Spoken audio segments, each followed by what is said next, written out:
Hi, I am Rebekah Olson, CEO of the Maryland Association of CPAs, and this is Beyond the Bottom Line.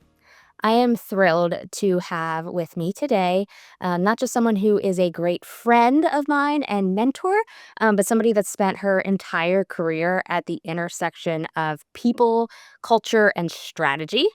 So I have with me here Kassi Rushing.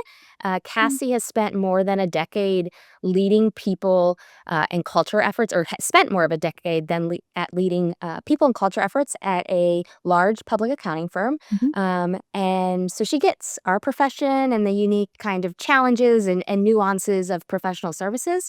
But now she focuses on helping organizations and firms build stronger leaders and environments where people actually want to work. Yes. And I love that about Kassi. So, Kassi, welcome. Mm. What did I miss in your great bio? You have such Oh. a No, awesome you career. did great. It's so Yeah, nice to be with you. I yeah, have had this little consulting gig now for over 5 years, and so I am 99% of my time inside of firms and finance organizations. So I kind of eat, live, sleep, breathe this space. So, yeah, and it's awesome because you're not somebody that came up through accounting, I right? did And yet not. you hang out with a whole lot of us accountants. Uh, yes, I am not a CPA for sure, but, I do get to spend a lot of time with a lot of awesome people in the profession. Yeah, For and I, sure. I love that about you because you bring such like a fresh perspective, I think, in a lot of things. And spending a lot of time in CPA firms, Mhm. Uh-huh. especially on the people strategy Yeah. leadership type Mhm. side of things. We I wanted to ask, so we ask a good news question. Uh-huh. That is how we start all of our meetings. And so I wanted to start with good news, but I wanted to be a little specific Okay. with you because I know how much time you spend with our profession and how much you serve our profession. And Mhm. so I wanted to see from your perspective what maybe in the last month or so Mhm. has encouraged or really excited you about the CPA profession in Yeah. particular. So it's very specific. So I have had the privilege of working alongside Tom Hood on this Rise 2040 project. And so within the past month, we have wrapped up our kind of first phase of research and data gathering. We have 6,000 plus unique voices from around the globe that have spoken into this project. And so we're now in the throes of Yeah. pulling all of that together and putting it in a format for the advisory council to look at. Um, but it's not just been the process, it has been the energy and the optimism Mm. about the future of the profession in those sessions. So I've done virtual sessions, I've done in the room, live sessions, and um, there's a lot of energy, especially from, I guess I'm not the young one anymore in the room, but those who are younger than I am, especially, really see so much opportunity, so much potential, which I agree with. And that has just really reinvigorated me going into the year, just thinking about what's possible. And so it's been a really hard project, Yeah. from the standpoint of there's a lot of information and insights and perspectives to kind of sort through and give credibility to and lend voice to. But it's been so exciting, and I cannot wait for the first draft of this report to come out. So Yeah. that's my good news right now. It's awesome. The amount of input and Mm. that it's optimistic input, right? Like, Yeah, I yeah, love to hear that because it's so easy for mm, us, I yeah, think, especially in, the in deep, right? And in the sure, throes of it to, one, not look at far out as right. 2040, right? We wanna Yep, just kinda stick with the thing right in front of us, but then also just to kind of, you know, complain. There's been yeah, so much I think there's a lot of change fatigue in sure, the for profession sure. too, Yeah, but to have that space and have a process that is geared towards thinking about what's possible, yes, um, is yeah, it's yeah. great news. It's It not just it great is, news. and I think part of that's just our ability to how do we want to choose our perspective? I Mm, think that's a lot of it, and so we really did try to design the process and lead the conversation from a what's possible perspective, and people really rose to that occasion, so it's gonna be great. That's awesome. That's awesome. Well, you talked about taking all of those, what, 6,000, you said, Yes. Yes. inputs, Yes. and, how do you summarize that? Like, how can you do Mhm. that? And that actually kind of leads us to what I kinda wanted to talk about, which Yeah. was AI, right? Wow. Because, oh my gosh, can you imagine Yeah. trying to do Right. that? How do you Yeah. get 6,000 people's input Yeah. into something? Yeah. Ugh, it would I mean, take we could years. not have done this project, more than a couple of years ago. Right. And now the ability to, how we're able to like look at the content, how we're able to pull out, novel ideas, not just Mm, trends. Like it's really it is a technology enabled vision 100%. that's awesome. So Yeah. it's also I think speaks to um how we have to think about our work with AI going forward. Yeah, mhm. And I do think it's worth mentioning specific to that project and really what we're gonna talk about today. It's really not about stepping back and saying, "What can AI do?" It's Mm, stepping back and saying, "What do we wanna do, and how does AI help us do that?" It's mm. a different question to me. Yeah, And so that's exactly, I think, how we really started with what are we trying to accomplish, and then right. we came behind it and said, "How does AI help us How achieve that?" to do that. That's awesome because I think a lot of times we start with, the tools that are Sure. out there. Sure. We see either from, like, a competitor or maybe it's even a Mhm. different industry and what they're able to do, and we kinda get Yep, that, like, shiny object syndrome yep, where we're like, "Oh, this awesome technology, this mhm. awesome tool, like, Yep. where do I put it into my existing process?" Yes. Instead of, asking that bigger question Right. of, "What am I trying to accomplish?" Yep. And then what are the things that can come alongside that? How does AI help that? And Absolutely. I was with you, I guess it was over just about a month ago, maybe Yeah, a I'm month about and a to go. half ago, Yeah. and I heard you talk on AI, and you Mhm. had, like, a different perspective and a new, fresh outlook, Mm. that I hadn't heard, and I thought it was really eye-opening for me, Mhm. because you started with not the tools or the Yeah. technology or, like, the scare tactics Uh, or, anything like that, or even, like, the possibility. You started with, "Okay, how does work actually happen?" yeah. And this model of Pat Lanciani's working Mhm. genius, these 6 Mhm. phases of work. So talk Yes. me through kind of for our audience that wasn't able to hear what I already heard, what Sure. are these 6 Yeah. phases of how work gets done? Yeah, and so I think contextually, it's really important for me to say this out loud. I am not an AI expert. Um, if I'm an expert in anything, it's in human leadership and how do we build better teams and, build better teams. And so I think the thing with this question that popped in my mind, again, it goes back to not how do I use AI, but how do I leverage AI in a way that makes both of us create more value for the Mm, organization. mhm, So that was really how I started my own journey with AI as a tool. Like how does this help me? And so Patrick Lencioni's model is it's really a deeper dive into the known phases of work. If you just think about there's 3 big phases of work. We think about ideation, activation, and implementation. And that working genius model, he breaks it down a little bit further. And he says, whether you are building a new product or you are, transforming a business model, every good project goes through the same 6 stages. And so they're wonder, invention, discernment, galvanizing, enablement, and tenacity. So let me kind of mm, break that down really, really yeah, quickly.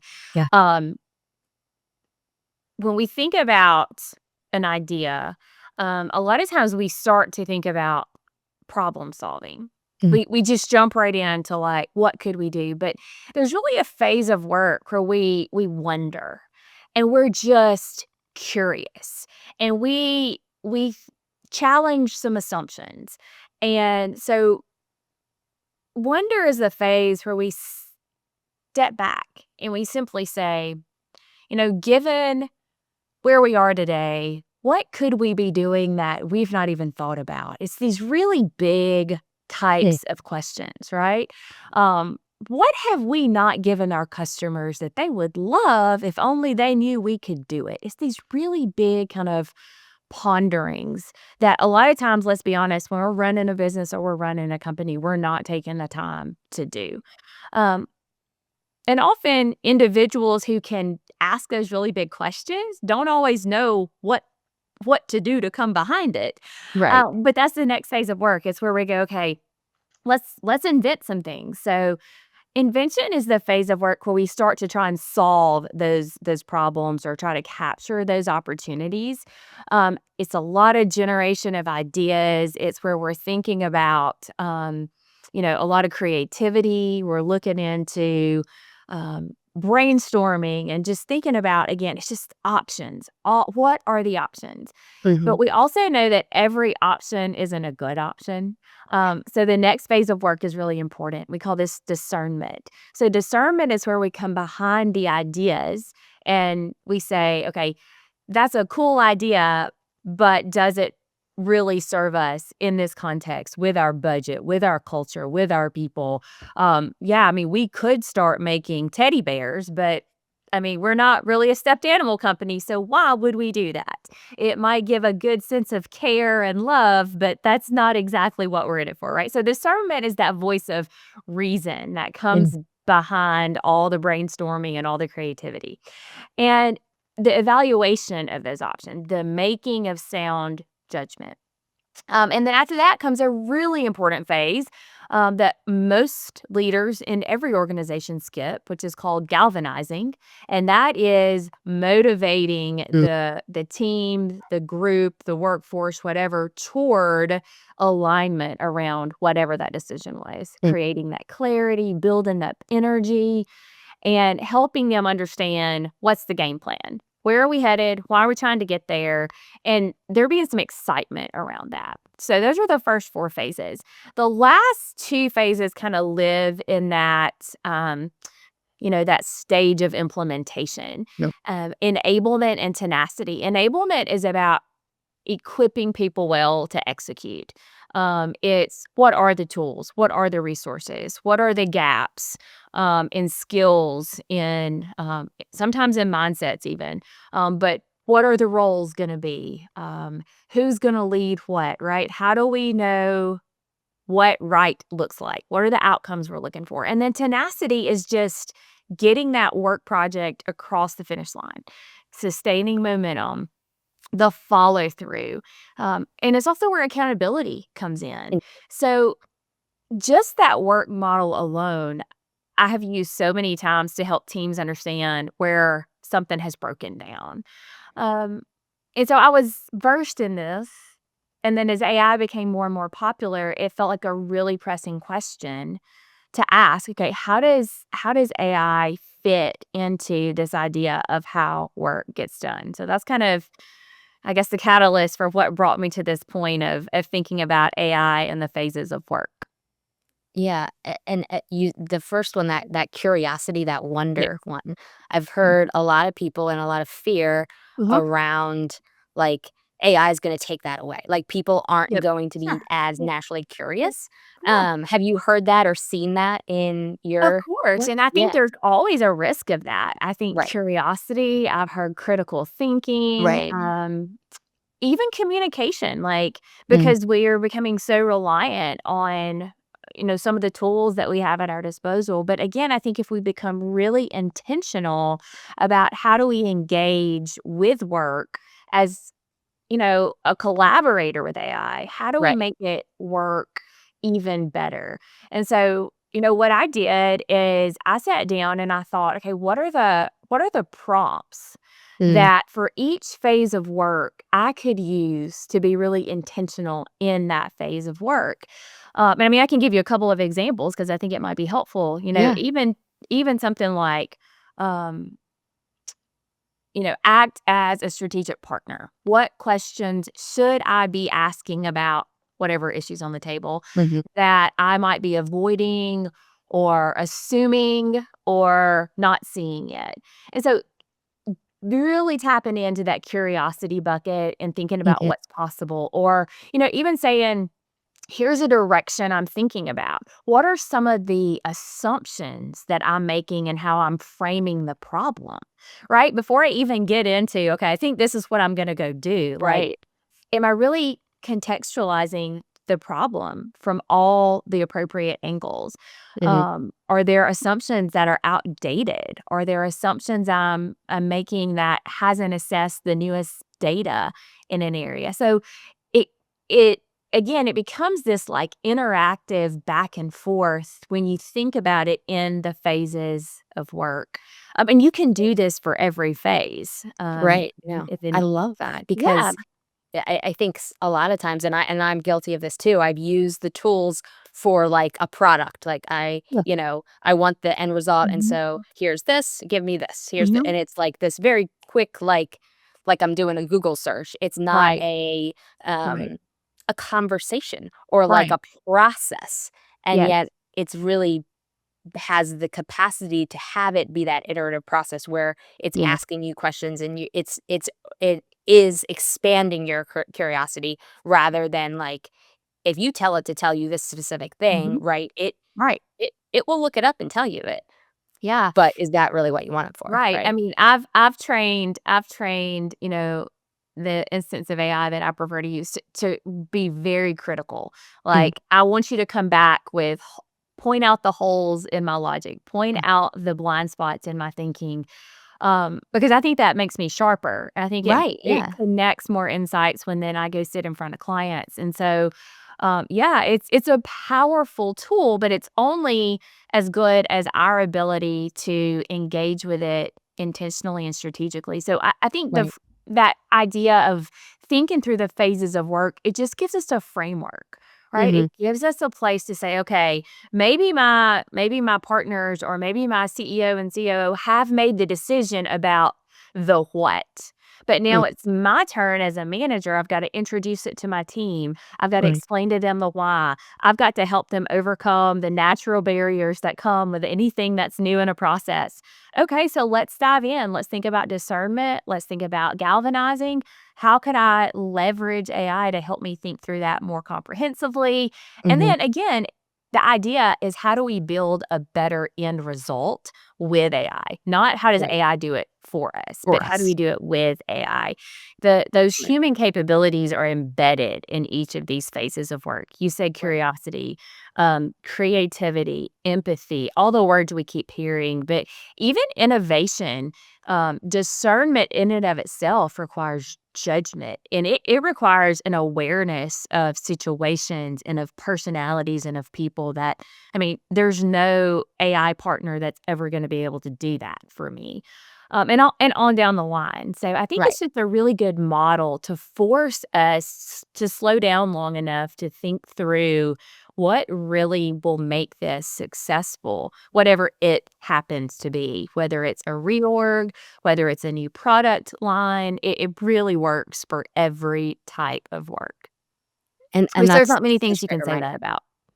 Yeah. No, because it's true. We try and use it as just a final result kind of Mhm, thing. mhm. Um, but the fact that this Yeah. it can be used in every phase and Yes. actually can be used as a partner, right, in As a partner. those Yep. phases.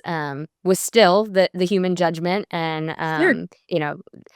as you've seen Mhm, organizations of various sizes kind of mhm, implement different things or kind of see how they might, mhm, bring AI into their daily work. Are there parts of, Gus, stages of work that you think mhm, that one in particular that needs to stay, mhm. completely human led, or are there ones that point out to you that might Yeah, be better served by yeah. AI than others? I guess is the So when question. I kinda think about it and I look at, kind of those six stages of work, I feel like the human-led components around wonder is going to help kind of the prompt itself is going to you're gonna reap what you sow there, right? So, Mm, like, your ability to be curious and to ask big questions, that is a human skill. Just mm, the idea of contemplation, mm, contemplating things we don't have known answers to. I think right, that's a human trait for sure. right. So I kind of put that in the human led bucket. Mhm, I think AI is definitely um, an amazing co partner for invention mm, and discernment. I still like to think, though, those are human-led because at the end of the day, I'm making the call on that, and I'm gonna be held accountable for whatever that discerning piece is, Right. for applying the ethical standards, for applying good judgment there. So, again, I call them human-led, AI-enabled. That's kinda how I think about it. Now, I think Yes. as you get further into the phases of work, you could see, and we already do see in the tools that we have at our disposal, a lot of the things that land in that tenacity bucket. That's a lot of the places you see, like, once we have a process, then we work backwards and we start to automate, or we Mhm, start to mhm. bring in, like, the machine learning components of AI, and I think that makes a lot of sense. But in kind of those that front end especially, it kinda just it kinda goes from human-led more down to, the AI-led, I guess is how I would Right. say it. But even in that, even in that tenacity phase, I come back and I say, "But humans have the accountability factor." Right? Mhm. Mhm. Did we accomplish the goals we set out to accomplish? Right. And if we didn't, who holds responsibility for that? I can't point to my AI, Yeah. co-pilot and say, it's the machine's fault. No, Right. someone in flesh and blood is gonna take responsibility for that. So I think the awareness of that in and of itself is a really big thing as well, because as we're working with teams going forward, Becca, you know, I'm gonna have to treat my my AI collaborators as part of the team. Like, which parts am I gonna hand off, as agentic AI rises? Which parts are you gonna oversee versus let someone else manage? So it is a very transformative way to think about leading teams, not just Right. leading projects. And it's Yeah. exciting, but there's still a lot to figure out, obviously. I don't pretend to have every answer there. But Right. it's not tweaking. Like, we're not in a tweak mode here. We Mhm. really are in transformation, which gives us that's the opportunities, right? Right. That's where we get so many opportunities. So it's Yeah. exciting.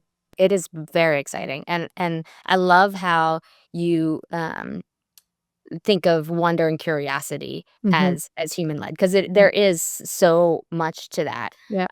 And I wonder, Mhm. as I think through the 6 phases, I think Yeah. people are probably naturally gifted or have like Mhm. strengths that Yeah. align with one more than another.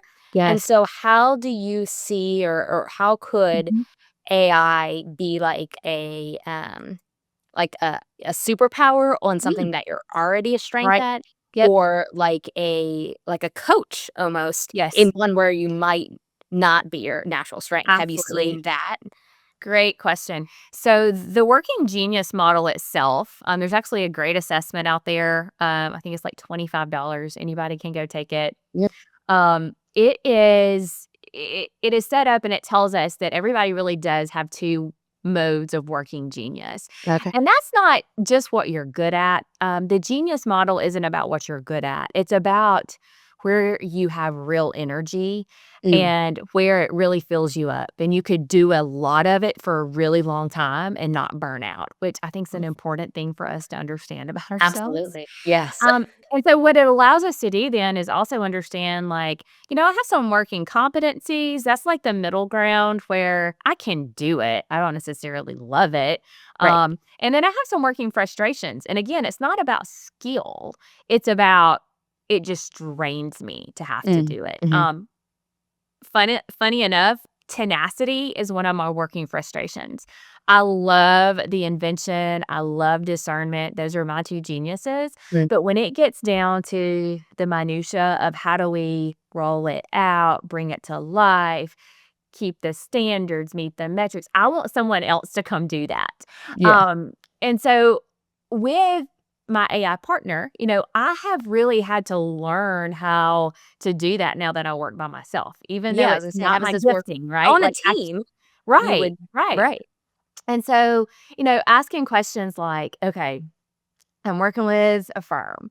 What are some of the leading indicators that we should be monitoring to know whether or not this is working Mm. before those lagging results show up? Right. Like, AI, that's one of my real prompts because AI helps me think through this when I'm setting up projects. Or what would be a flag that we could notice early that might help us realize we don't have the adoption we thought we did, or we don't Mm, have the buy-in at the kind of the pivotal points that we thought we did. right. So it's really very helpful if you know what you're really good at. I love that you said superpower. I think it really amps up what you're Yeah, already great at, but then it can be a really great coach and teacher for the areas that don't really fuel you up. They might even drain you, and right. because it can do it so quickly. I don't have Mhm. to use a lot of brain power around it, Right, which right. I'm all about Yeah. in those areas that just don't give me a lot of joy. Right, yeah, you need to get I mean, we all have a finite amount of time in each day, Correct. right? And I think Yeah. the struggle of Yeah. every person Yeah. is how Yes. do I use that time well? Yes. And these tools can come alongside Mhm. if we know how to Yeah. use them well and if we're Mm. intentional and strategic with them, right? That's exactly Um, right. they could also waste a lot of time if we don't do it Definitely. well, right? Yeah, and I So I wasted time in the beginning, and I would say if there's anyone's listening who has not really gotten their hands into AI, it's okay if you waste a little time in the beginning to kind of absolutely. get over that learning curve, um, but it is really something that once you dig into it and you realize, like, "Oh, there's better ways to ask this question," or, again, this framework of working genius, there's sequential ways that I can carry through this project that really comes out on the other side very clear, very thought out, and, I mean, I've stood with, executive teams and boards and help them think through things in this same way. Right, But if you're just getting started, it's okay if you feel like it's hard. It's a new right. skill. We're learning a new skill. Invest in it though, because the power it unleashes is, I mean, it's really hard to put into words once it Mm, becomes a part of like again, it's my part of my collaboration set. It's just part of who I go to with creation and rollout for things. So, yeah, it's amazing, amazing tool, and as someone either that's listening that's either, like a solo entrepreneur kind of yeah. consultant or somebody even in a small team, even if you're in a huge team, right? There's Mhm. those things that Yep. feel like, just to have somebody, That's to, right. like, bounce things off of, Yeah. and I think thinking through how we do that well. Yeah. Now, one thing I did wanna bring up too is how does this play in, because we hear a lot about AI replacing jobs, Mhm. right? And you Mhm. just talked Mhm. about how it's superpower in parts of work, right? You Mhm. didn't Mhm. none of those phases went Mhm. away. The Mhm. people Mhm. in those phases didn't go Mhm. away. So how do we deal with as somebody that's led people and Mhm. wanted to create really great cultures that Mhm. people want to thrive and Mhm. work in? Yep. How do we remove the fear Yeah. from people? Or how do we approach AI and Yeah. enable our team to approach it with the excitement that you are showing through how you just Yeah. talked about it, Absolutely. without like the fear of, it's going to replace Mhm. me? Yeah.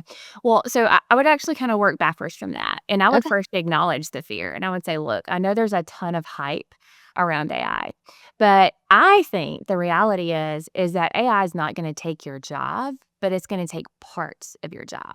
And so our job now is to figure out what is it that humans do best and that you do really, really well, and then how do we just shift around the functions of the roles so that what AI can do best, it does, and what humans can do best, they do. Right. I was reading, there's a great book I've almost finished with called The AI Driven Leader. Mm, And he talked about only like 60% of the jobs that exist today were even in existence in like the 1940s. I think I have that stat right. But yeah. like his point being, we're This is always in invention mode, right? right. Like, when the printing press came along, right? People Yeah. like, "Oh my goodness, everyone can read now. People have control over communication. What's that gonna mean in Hmm. a lot of areas?" And so with every iteration of technology, there has been this moment. Right. And so normalizing that fear, I think, Yeah. is a Yeah. really important thing, but also, like, throttling it, and then we we really wanna just redirect that energy. So Right. we want to say, AI is going to be a part of your future and of mine. And so Right. what can we start to do? Like, what are some micro habits? What are some really small things that we can start to pick up? I don't know that everybody is set up or equipped, in firms right now to just go take advantage of everything that is out there. Right. But like, let's talk about it. How we talk about it is a huge thing. And I think that the other coaching for, organizations that are kind of still in that push and pull between, is AI going to take this job, or how does it affect staffing? Tone at the top is probably one of the most important things that matter here. And Mhm. if you are even thinking that you want your organization to be more forward thinking, more innovative in their adoption of AI, you can't outsource it. Like, you can't push it down to your Mm. managers or to your staff. Everyone has to get on this train. And so at the senior levels, don't trust only your younger staff to figure out the new technology. Like, I think they need a model. They need someone who's saying, "Hey, times are constantly evolving, and Mhm. I'm learning right alongside with you." I think that creates a sense of, like, we're in this together, Mhm. some collaboration, hey, we're gonna make some mistakes, and I'm gonna make some mistakes, and we'll do it Yeah. together, but we'll fail well, and then we'll learn from it Learn. and move on. And so I think Yeah. I think it's a little bit more than just saying, like, AI is gonna do this job in the future, but AI won't do this job. I mean, I think that's what people would love to hear. It would be so Um, much easier, right? But yeah. right? But it's I think it'll be different at every organization, because if you Right. go back to that big question we started with in the very beginning around, we don't ask, what can AI do for us? We say, what are we trying to do that AI can help us with? And so Right. every firm, every organization, they have their own mission. They have their own thing that they're trying to accomplish. Some really care about, environmental causes, and, what does it look like to be a green business? Well, AI's got one, angle on that.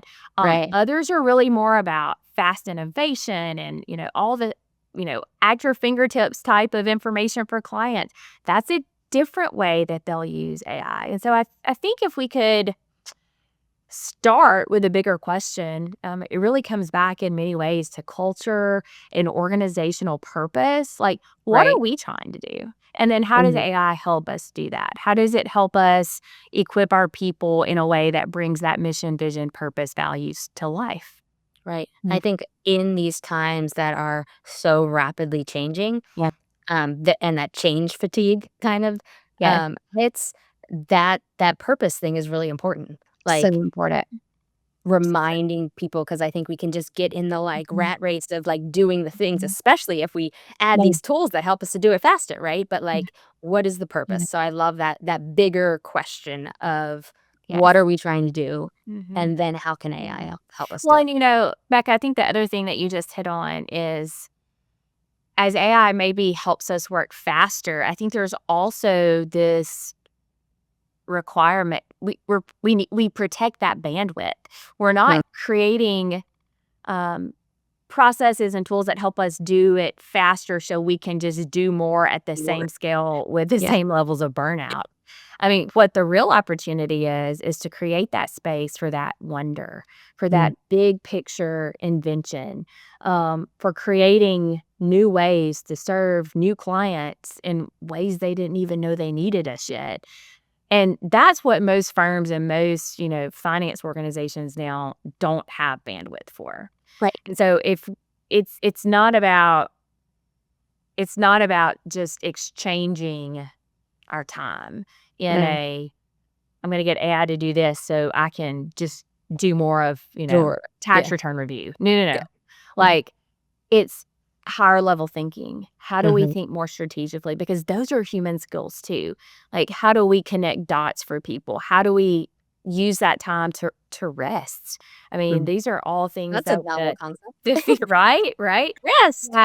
The future of work is gonna require even more than it does today, and we know we already need those things. Right. Right. Yeah.